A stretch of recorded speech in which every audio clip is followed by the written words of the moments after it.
Buenas tardes, soy Francisco Javier Tarín y estás en Cuando Todo Falla. Como os prometimos, pues hemos traído a la Inspección de Trabajo y creo que va a ser una charla súper interesante. Vamos a hablar con un licenciado en Derecho por la Universidad de Burgos que en un momento determinado decide prepararse una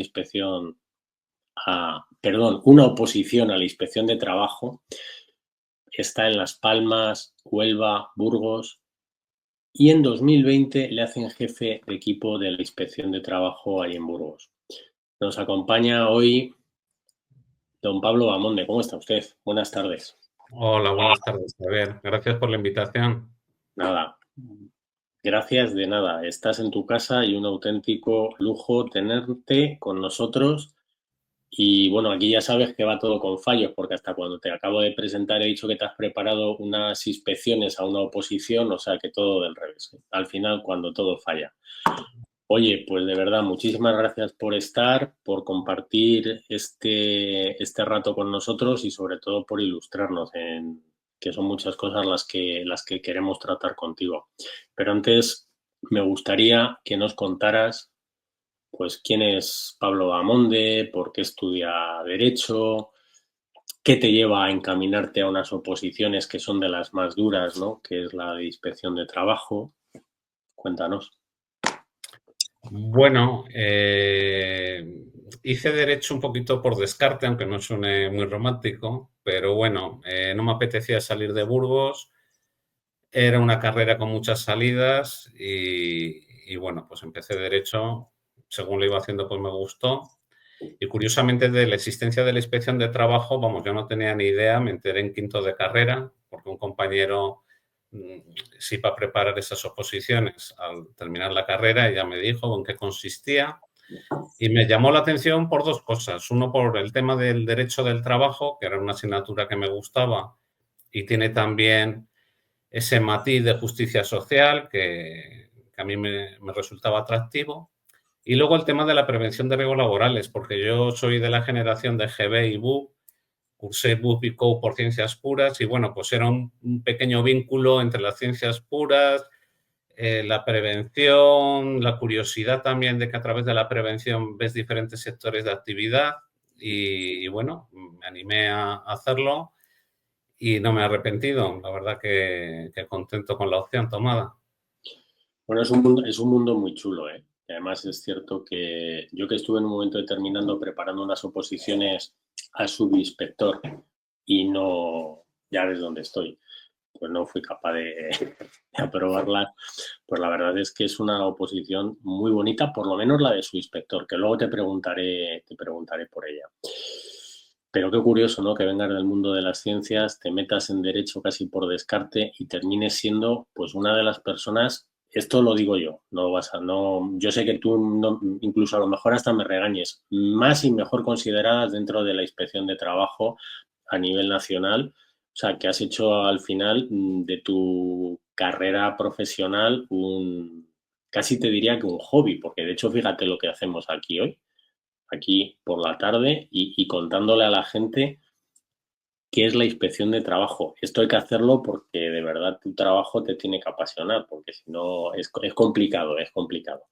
Bueno, a Eh, ver cómo acaba. bien, seguro que bien. Oye, tú nos puedes contar, pues, para empezar, qué es la inspección, qué competencias tiene, así para situarnos, porque yo cuando yo sabes que estoy de profesor en la Universidad Politécnica de Madrid, entonces les hablo a mis alumnos de la inspección de trabajo y no tienen muy claro ni qué es, ni qué se hace y se os ve muy lejos. Entonces, cuéntanos, ¿qué competencias, qué hace la inspección de trabajo? Bueno, yo la inspección de trabajo la definiría como los ojos de la administración en materia laboral, seguridad social, prevención de riesgos laborales, migración.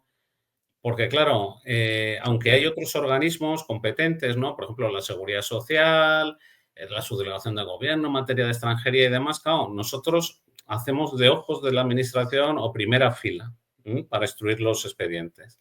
Entonces, somos un cuerpo diseñado en primer lugar para vigilar el cumplimiento de la normativa, pues lo que acabo de decir, ¿no? En materia laboral, migración, prevención de riesgos laborales, empleo. Y luego tenemos una serie de facultades quizás menos conocidas, que son las de información y asesoramiento técnico, pero siempre asociados al ejercicio de la función inspectora. O sea, no funcionamos como una oficina de información sociolaboral, pero a las empresas, sindicatos y trabajadores relacionados con expedientes abiertos, pues se les presta asesoramiento si así lo requieren. También en procesos de huelga, procedimientos de huelga, Bueno, perdón. ¿ves? Cuando todos callan, en Huelva estuviste tú, no te preocupes, de Eso huelga. es, de conflictos colectivos, pues a instancia de las partes, pues podemos también realizar funciones de arbitraje, conciliación y mediación. A nivel de organización, pues bueno, la provincia se distribuye territorialmente, distribuyendo partes de la capital y de los pueblos de la provincia a los diferentes inspectores que componen el cuerpo. Eso conlleva que, claro, al paso del tiempo, pues las empresas, sindicatos y demás de tu demarcación territorial, pues ya te conocen y muchas veces pues realizan llamadas de teléfono, te mandan un correo electrónico para conocer tu punto de vista o cómo les puedes asesorar o orientar a poner una denuncia. Y bueno, pues es una labor gratificante porque más allá de la sanción o la propuesta de sanción, pues estás ayudando pues, de forma muy inmediata a las necesidades sociales. Y esto lo hacéis tanto con empresa como con trabajadores, como con un convenio y demás. O sea, esa función de asesoramiento es cómo funciona. Yo puedo ir y pedirte como trabajador oye, perdone, ¿me puede usted asesorar en esto o tengo que formular denuncia? No, no, en cada inspector de trabajo tiene un día de guardia a la semana. Ajá. Entonces, puedes personarte sin previo aviso al día de guardia, aunque es preferible, lógicamente, al ser posible, que llames por teléfono, envíes un correo electrónico, pues solicitando citación, ¿no? Para que te asignen una hora y te puedan atender de forma más adecuada. El objeto de la consulta, pues es variado, ¿no? O sea, puede ser, por ejemplo, contar tus problemas al inspector y que te diga si esos hechos constituyen infracción administrativa y cómo poner la denuncia, por ejemplo. O bien ya has puesto la denuncia con anterioridad y se te informa sobre el estado de tramitación de la misma, si se ha realizado ya visitas, si todavía no se ha realizado visita, o si quieres ampliar los datos de la denuncia en algún extremo, etcétera. En el tema de empresas, pues algo similar, empresas, sindicatos, pues te pueden llamar o te pueden enviar un correo electrónico diciendo, oye, queremos hablar contigo para tratar este tema. Y bueno, pues con total confianza, pues se habla del tema y se le da la orientación técnico-jurídico-técnica pues más adecuada. Ya, ya, ya. Oye, ¿y cómo comenzáis una acción inspectora? ¿Porque vienen a verte? ¿Porque os lo dicen, hay un requerimiento? Cuéntanos, porque me suena que hay varios caminos. Bueno, la forma de iniciar la actuación inspectora, pues sí, se puede iniciar de diferentes formas. La primera, por orden de la persona que ocupa la jefatura de inspección. Eso como en todos los trabajos, si te lo Ya. manda tu jefe, pues inicia la actuación.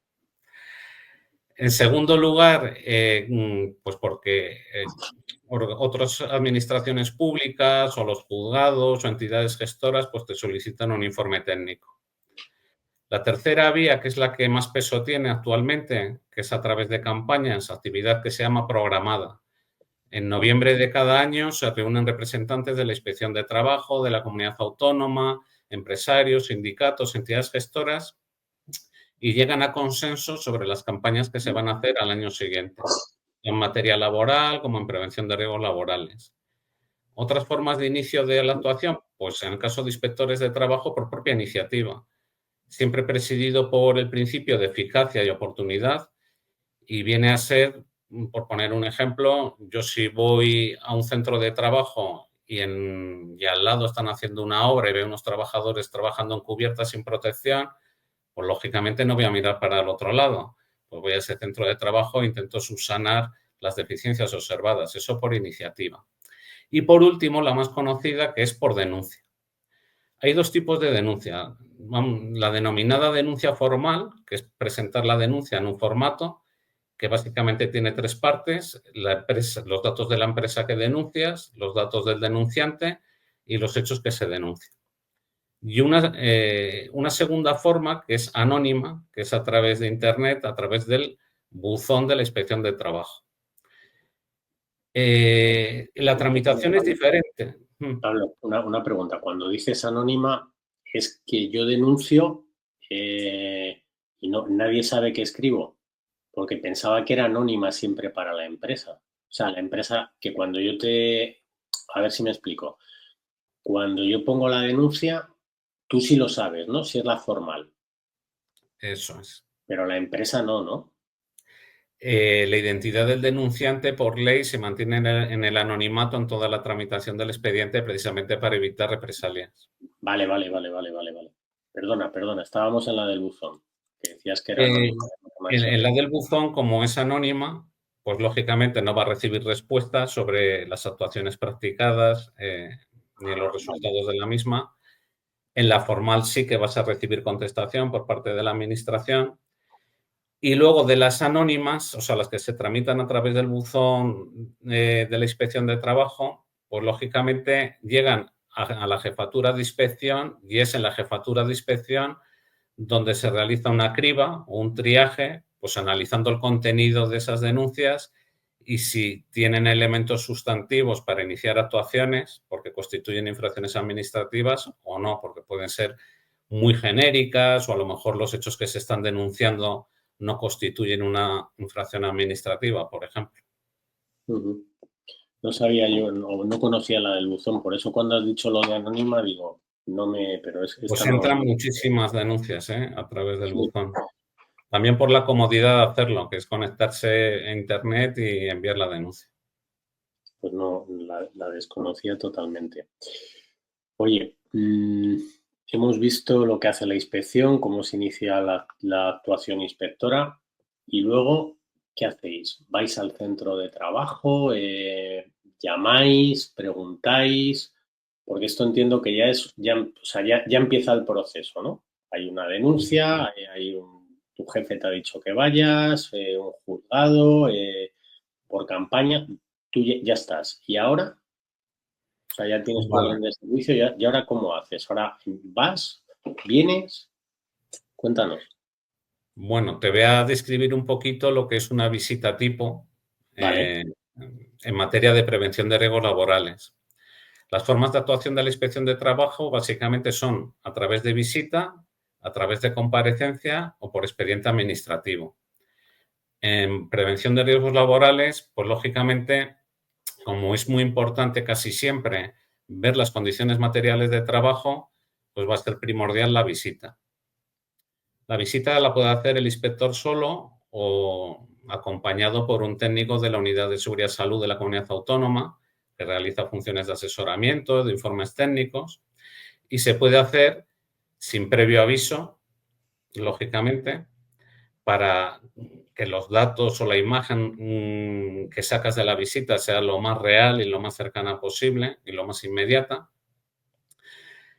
Y no necesitamos autorización, salvo que sea un domicilio particular. En el caso de domicilio particular, pues necesitas autorización expresa del titular del domicilio o autorización judicial en su caso. Pero en un centro de trabajo. Puedes entrar en cualquier sitio. En la inspección de trabajo puede entrar en cualquier sitio menos en una casa. Eso es. Si es un centro de trabajo, estás autorizado por ley para entrar sin previo aviso.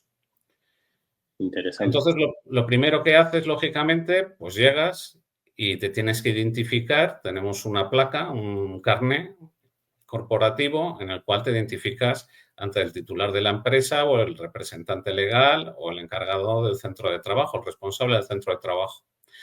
Es muy importante en ese momento porque, claro, como has llegado sin avisar, pues el efecto sorpresa, los nervios, un poquito de shock. Entonces, bueno, pues es muy importante a esa persona indicarle el motivo de la visita y cómo vas a querer organizar la visita, ¿no? ¿Qué pasos se van a dar para que él también pueda organizar el centro de trabajo? Se solicita la presencia de los delegados de prevención, porque están facultados por ley a acompañarte durante la visita. Y luego las competencias que tenemos durante la visita pues son muy amplias.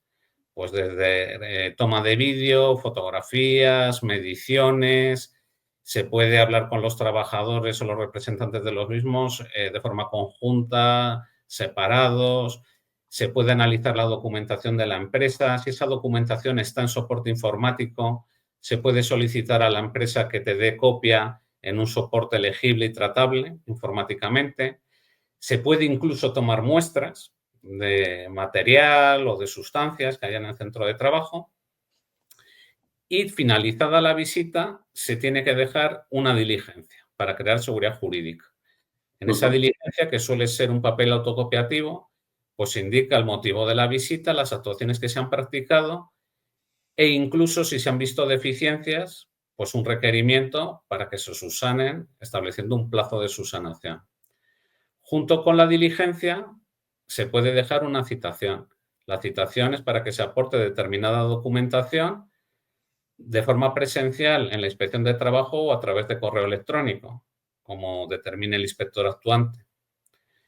Ahí terminaría la visita y ya empezaría un poquito la fase de instrucción del expediente en el despacho, ¿no? Que sería a través de la comparecencia de la empresa, si se ha solicitado, examen de la documentación que ha aportado y después de la realización de esas actividades, pues si todo está correcto, se cierra el expediente y se hace un informe que va a jefatura, o bien un requerimiento en prevención de riesgos laborales, o bien una propuesta de sanción a través del acta de infracción. Oye, y una pregunta. ¿Qué es eso del principio de certeza? Cuéntanos. Eso de que tú vas y lo que ves lo has visto y cuéntanos, porque seguramente mucha gente oye hablar de, no, es que la inspección tiene principio de certeza. Vale. ¿Puedes explicarnos qué es eso? Sí, principio de certeza que no es de infalibilidad. O sea, la ley nos otorga no solo a la inspección de trabajo, sino a otros cuerpos similares que tienes potestad sancionadora, ¿no? Pues un principio de certeza que es sobre los hechos que el inspector ha comprobado directamente y de forma objetiva. O sea, ese principio de certeza no abarca valoraciones subjetivas del inspector o elucubraciones. Además, se admite la prueba en contrario. No se restringen los derechos del administrado porque en ningún caso se exige prueba diabólica, o sea, tú no tienes que estar, no se te exige que pruebes tu inocencia, es la administración la que intenta probar que hay hechos constitutivos de infracción administrativa y además tienes la posibilidad de aprobar prueba en contrario. Entonces, resumiendo por lo que te decía en un inicio, los hechos que constan en el acta de infracción, comprobados directamente por el funcionario actuante y de forma objetiva, pues gozan de presunción de certeza, de que en principio son ciertos. Vale, entonces nos ha llegado la instrucción, o sea, la orden del jefe, la denuncia, hemos iniciado una visita, hemos ido, hemos visto. Y aquí pueden pasar, entiendo que varias cosas. Puedes solicitar una paralización de los trabajos, con todo lo que ello implica, que es una de las situaciones más graves, ¿no? Para una paralización por riesgo grave inminente. Entiendo que puedes hacer un requerimiento o puedes hacer una propuesta de acta de infracción, ¿no? Serían los tres supuestos que yo creo que se pueden dar. Sí, salvo que haya habido una obstrucción. Bueno, vale, bueno, pues escucha, vamos a volver, sí que me lo he apuntado porque decías, no puedo ir, digo, bueno, seguramente en algún sitio te habrán puesto 1000 trabas y dar lugar a la obstrucción. Vamos a empezar por la obstrucción. Cuéntanos qué es una obstrucción, cuándo se considera que es una obstrucción y luego hablamos un poco de paralización, requerimiento y acta. Vale. La obstrucción, hay diferentes tipos de obstrucción, ¿no? Obstrucción leve, grave y muy grave. La leve son aquellas que simplemente perturban o retrasan la tramitación del expediente, pues por retrasos en la comparecencia o retrasos en el envío de la documentación y son leves. Las sanciones son pues entre 70 y 750 euros, o sea, algo que no es muy grave. Las graves son aquellas actuaciones del administrado de la empresa que impiden al funcionario llevar con éxito sus funciones de vigilancia y control de la normativa. Normalmente esto se traduce en incomparecencias o directamente que no te aportan la documentación solicitada. En este caso, estamos hablando de sanciones entre 750 y 7.500 euros. Siempre hay que tener en cuenta el principio administrativo sancionador, que a la hora de proponer el acta de infracción por obstrucción, pues tienes que intentar que al administrado no le salga más rentable hacer la obstrucción que cumplir con la normativa, porque si no, claro, pues no te presentaría nadie ni la documentación, ni vendría comparecencia, ni nada por el estilo. Y luego las muy graves son cuando no te dejan entrar en el centro de trabajo, cuando una vez que has entrado en el centro de trabajo te echan sin terminar tu visita, cuando se niegan a identificar a las personas que están presentes en el centro de trabajo o los casos de coacción, amenazas y violencia sobre el funcionario actuante. Ahí estaríamos hablando de sanciones entre 7.500 y 225.000 euros. ¿Y estas son muy habituales? Pues mira, las que son relativamente... la obstrucción en general no es habitual. No, yo pensaba que sí, ¿eh? Hay que reconocer que el empresario español pues, es bastante cumplido. Pero dentro de las obstrucciones, pues las que más se dan son pues, las de incomparecencia, que citas al empresario y no viene, y ya le puedes estar mandando sucesivas citaciones de comparecencia y demás, y hace caso omiso. Y luego, en controles de empleo, que se niegan a identificar al trabajador o el trabajador directamente emprende la carrera y el empresario pues te dice que no ha visto nada, que esa persona que tú dices que haber identificado, pues que él no la conoce, que ha debido ser un error, etcétera, etcétera. Esos son los dos supuestos que se dan. Ha habido supuestos también, pues lógicamente, de mayor intensidad, pues cierta violencia física o persecución, una que abandonas el centro de trabajo y coges tu vehículo particular, te siguen con un vehículo para que te sientas intimidado. A mí se me ha dado, por ejemplo, a través de correo electrónico, pues algún comentario con una amenaza velada, pero bueno, es algo muy raro. O sea, yo la que has comentado de persecución, alguna que otra os he oído, ¿eh? O sea, debe de ser relativamente común. De hecho, tenemos una inspectora conocida a los dos. A mí me suena que en Murcia tuvo una... Vamos a dejarlo en anécdota, ¿no? El hecho de esa persecución que tuvo. Pero vamos, esto sí que os lo he oído en varias ocasiones, salir detrás de vosotros. Y al final, yo lo digo para el que nos esté escuchando, coño, estáis haciendo un trabajo. O sea, no es... O sea, lo digo porque ya está aquí, esto a mí me recuerda cuando un poco al trabajo del auditor, ¿no? Ya está aquí el auditor, no sé, escucha, el auditor está haciendo un trabajo. Y además, seguramente en tu caso, el auditor la ha llamado a la empresa porque quiere certificarse.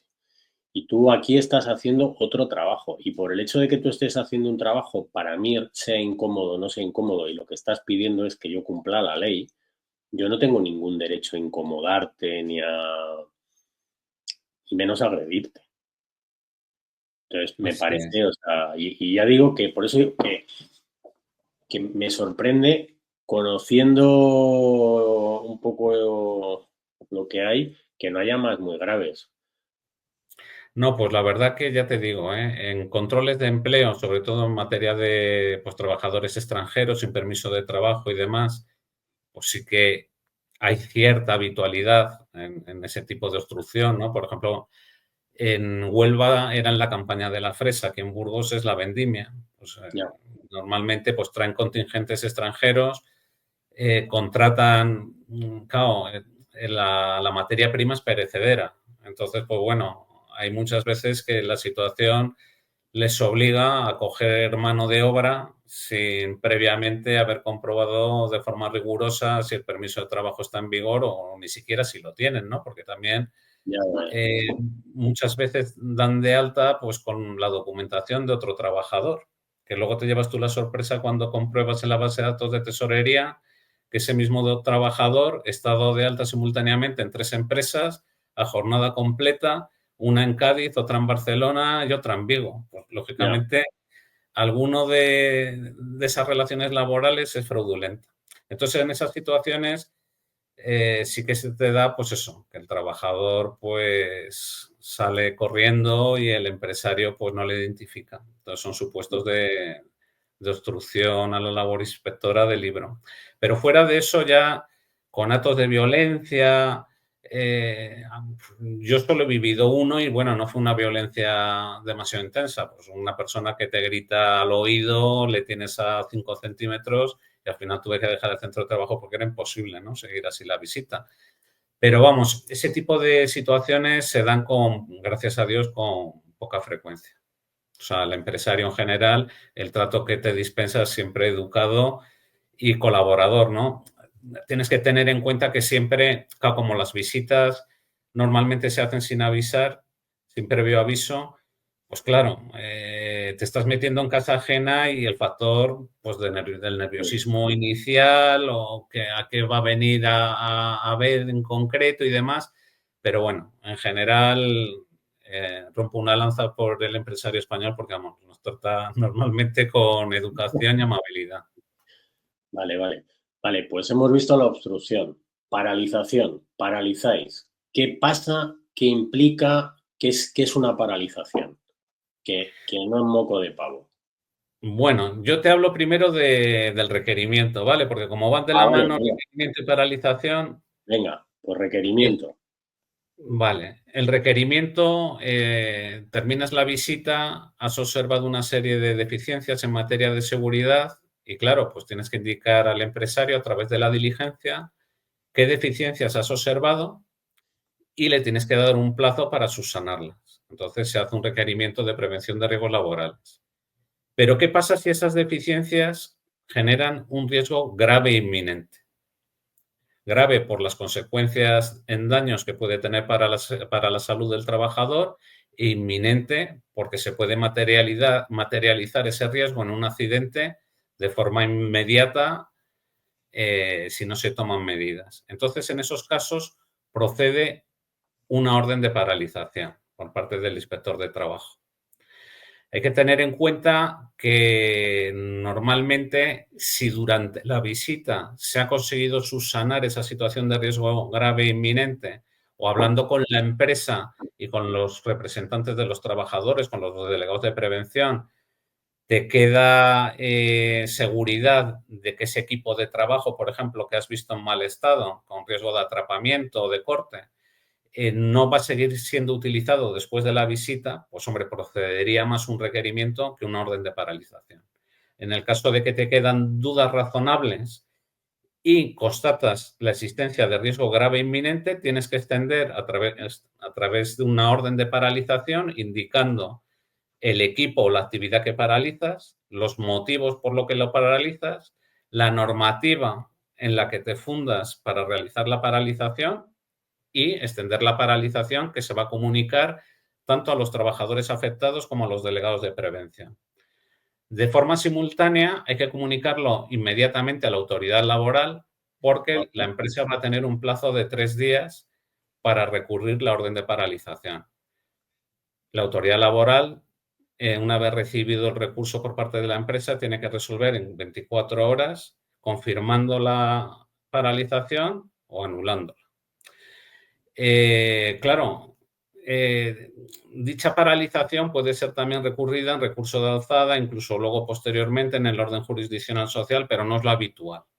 Lo habitual es que extiendes la orden de paralización y el empresario o el propio inspector de trabajo lo levanta tan pronto se han tomado las medidas que subsanan las deficiencias observadas. vale.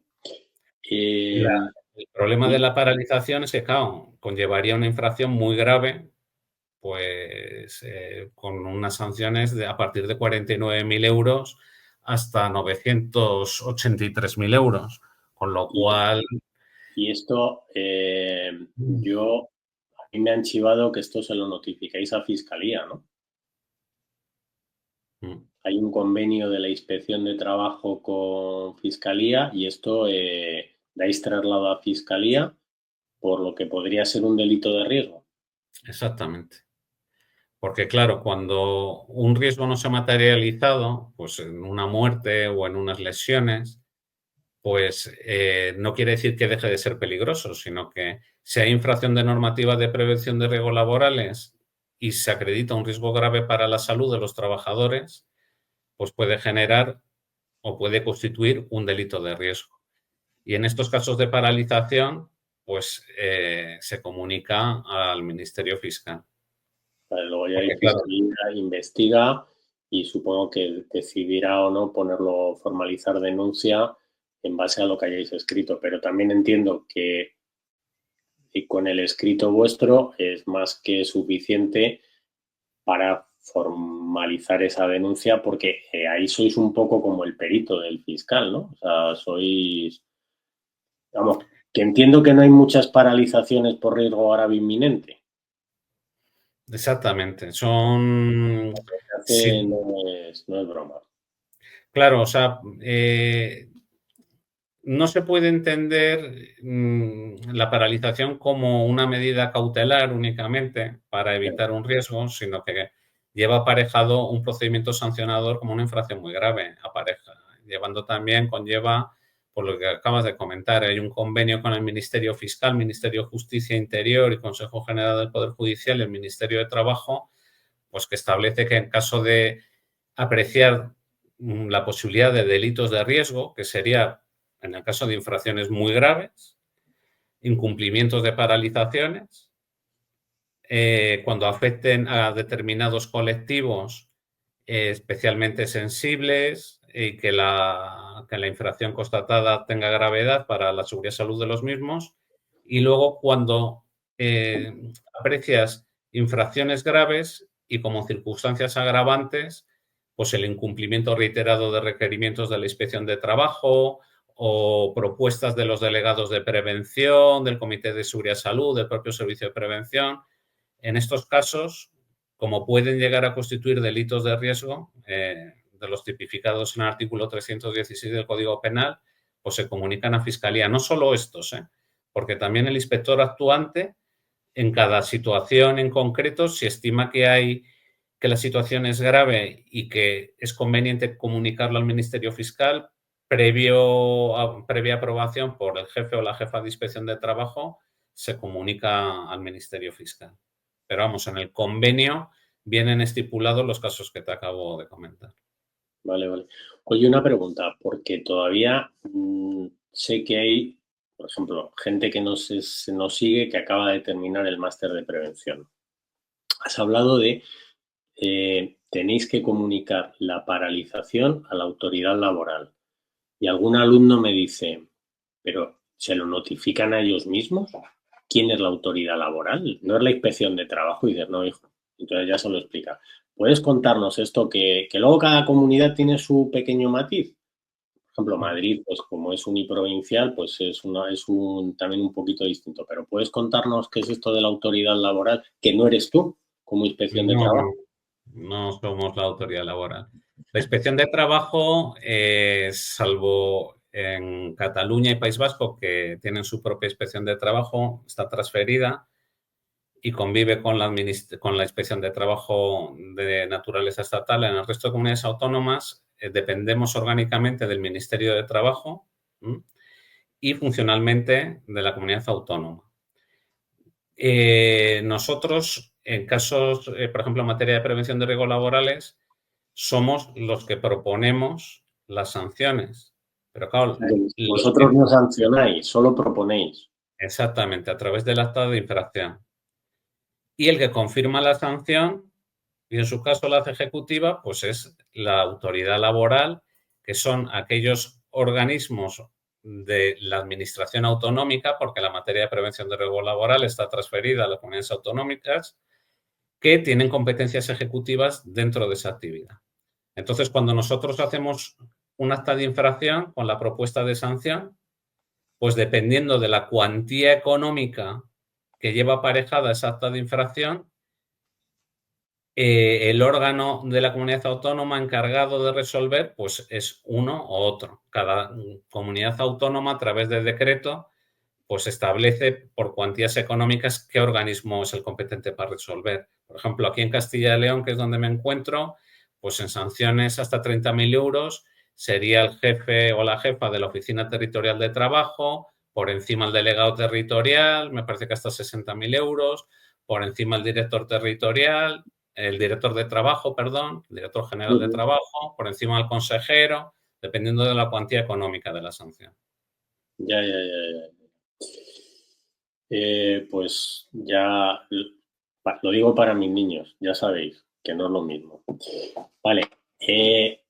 Obstrucción, requerimiento, paralización y hemos llegado al acta de infracción, ¿no?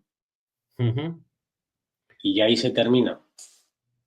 Bueno, se termina. Se tiene que Venga, confirmar el acta de infracción en vía administrativa y, en su caso, en el juzgado, vamos, en el orden jurisdiccional social. Si vale, quieres, te luego, comento. no, te iba a decir que luego si quieres profundizamos un poco más en el acta de infracción, cómo hacemos perdón, cómo hacéis la tipificación, que yo no aprobé. Pero sí que hay un tema que me interesa una vez que se hace, que hay un accidente, una enfermedad profesional. Si te parece, comentamos ahora y luego entramos ya de cocios al acta. ¿Qué es eso del recargo de prestaciones? Por fijar un poco conceptos ahora. Vale. El recargo de prestaciones va asociado siempre a un accidente de trabajo o una enfermedad profesional Ujú. y viene regulado en el artículo 164 de la Ley General de la Seguridad Social. Hay que decir qué accidentes de trabajo y qué enfermedades profesionales se investigan. Pues se pueden investigar de oficio o por denuncia. De oficio, accidentes de trabajo, los que son graves, muy graves, mortales, esos se investigan todos. Y de los leves se hace una clasificación, los jefes de inspección, dependiendo de los equipos de trabajo involucrados en el accidente o si afectan a personas especialmente sensibles o a menores de edad. Y las enfermedades profesionales, ya sabes que, bueno, pues los agentes causantes pues pueden ser físicos, químicos, biológicos, agentes cancerígenos. Bueno, pues dependiendo del tipo de agente que lo produce, también se hace una selección y se investiga. Eso ha sido además muy reclamado por parte de organizaciones sindicales, pues una mayor intensidad en la labor de investigación por parte de la Inspección de Trabajo en el tema de enfermedades profesionales. Bien, ¿qué nos dice el artículo 164 de la Ley General de la Seguridad Social? Que cuando la enfermedad profesional o el accidente de trabajo tenga lugar por falta de medidas de prevención por parte de la empresa o porque los dispositivos de protección estaban en mal estado, inutilizados, por incumplimiento de normativa en materia de prevención o de los principios de adaptación del puesto de trabajo a la persona, atendiendo a edad, sexo, capacidades funcionales de la misma, pues en esos casos se puede proponer por parte de la inspección un recargo en todas las prestaciones que deriven del accidente de trabajo o de la enfermedad profesional en un porcentaje que va del 30 al 50%. ¿Mm? ¿Y Ojo ese dinero porque, a dónde va? ¿sí? Te decía, ¿ese dinero a dónde va? Bueno, la propuesta de sanción, la propuesta de recargo de prestaciones iría al INS, a la Dirección Provincial del INS, que tiene que resolver confirmando la propuesta de recargo que se ha hecho por parte de la inspección. Entonces, a la hora no hay una regla fija que te indique qué porcentaje aplicar. Hay, digamos, una regla no escrita que es las infracciones leves irían con un recargo de un 30, las graves de un 40 y las muy graves de un 50. Pero dentro de esos tramos, por ejemplo, se te puede dar la situación de una infracción administrativa grave que aprecie circunstancias agravantes y pase pues, de un 40 a un 50. Eso está perfectamente permitido. Vale, una vez que la resolución de la Dirección Provincial del INS es firme, pues entonces Tesorería comunica, la Tesorería General de la Seguridad Social comunicaría a la empresa lo que se llama el ingreso de un capital coste, que es lo que generaría el recargo para la prestación del trabajador accidentado o que ha sufrido la enfermedad profesional. Se notificaría a la empresa y la empresa tiene de plazo hasta el último día del mes siguiente a la notificación para hacer el ingreso de la totalidad del capital coste en las arcas de tesorería y luego ya el INS mes a mes del cobro de la prestación lo pagaría con ese recargo, ¿no? O sea, lo que es la base reguladora de la prestación más el recargo correspondiente del 30 al 50% que se ha establecido. Vale, o sea, por fijar conceptos. Tengo un accidente de un trabajador y tiene un accidente grave. Calificación que otorga su mutua, su autoseguro, la seguridad social, que lo califica el médico, salvo que estés en el supuesto, si no recuerdo, que seas más de 5 trabajadores, ¿no? Para que sea grave. O sea, en función de la calificación, vosotros investigáis. A partir de ahí, si se evidencia falta de medidas de seguridad, proponéis un recargo de prestaciones. Ese dinero va a la Tesorería General de la Seguridad Social para Lo reclama la tesorería, sí. eso es, y ese dinero va al trabajador. Esto es lo que hace que se llame una sanción de naturaleza híbrida. O sea, que es una sanción que paga la empresa, pero que al final a mí me parece una sanción, la sanción más justa que hay, ¿no? Porque no va a la administración, va al que ha sufrido el perjuicio. Entonces, yo sí que había oído que se la llama una sanción híbrida. Doctrinalmente tiene esa naturaleza, ¿no? Establecen que tiene como una doble naturaleza sancionadora, porque claro, el ingresar de un plumazo, pues todo el capital coste del recargo, dependiendo de la edad del accidentado, de si la incapacidad es temporal o permanente y del salario que cobraba, pues puede salir unas cantidades pues, muy superiores a lo que es la sanción de la propia infracción. Y en segundo lugar, efectivamente, tiene una naturaleza indemnizatoria del trabajador que se queda privado pues, de poder seguir desarrollando a lo mejor su actividad laboral con normalidad o con discapacidades anatómicas o funcionales importantes y entonces ese dinero que se cobra lo que intenta un poquito es resarcir esos daños. Indicar que el recargo de prestaciones no puede ser objeto de reaseguro por parte de la empresa. Importante. Y que es compatible con otro tipo de responsabilidades, ¿no? Ya sean penales o civiles, por ejemplo, reclamaciones de daños y perjuicios. Esto que has dicho es muy importante. Te iba a preguntar ahora si se puede asegurar, ya nos has dicho que no. Y si sumamos que es una sanción que no se puede asegurar junto con el monto, que a veces estamos hablando de cantidades de 300, 400.000, 500.000 euros y que la empresa tiene que poner, pues como has dicho, tienes hasta el último día de mes para ponerlo, ¿no? Esto puede hacer que se lleve por delante alguna empresa. O sea, sí, sí. Yo muchas veces cuando pues, en alguna charla digo, de verdad, no penséis, es que me compensa, bueno, lo que decías tú, ¿no? Pues hago una obstrucción y hasta me sale barato. Oye, pues me sale barato tener un accidente. Cuidado que lo de menos es la sanción. O sea, la sanción te va a salir barata, lo que te va a salir muy caro es el recargo de prestaciones y a lo mejor se lleva por delante tu empresa. Yo creo que a mí me ha quedado todo clarísimo. Si te parece, hacemos una pausa, paramos 5 minutos y volvemos. ¿Te parece? Vale, perfecto. Venga, pues 5 minutos y volvemos. Muchas gracias. Venga, gracias a ti.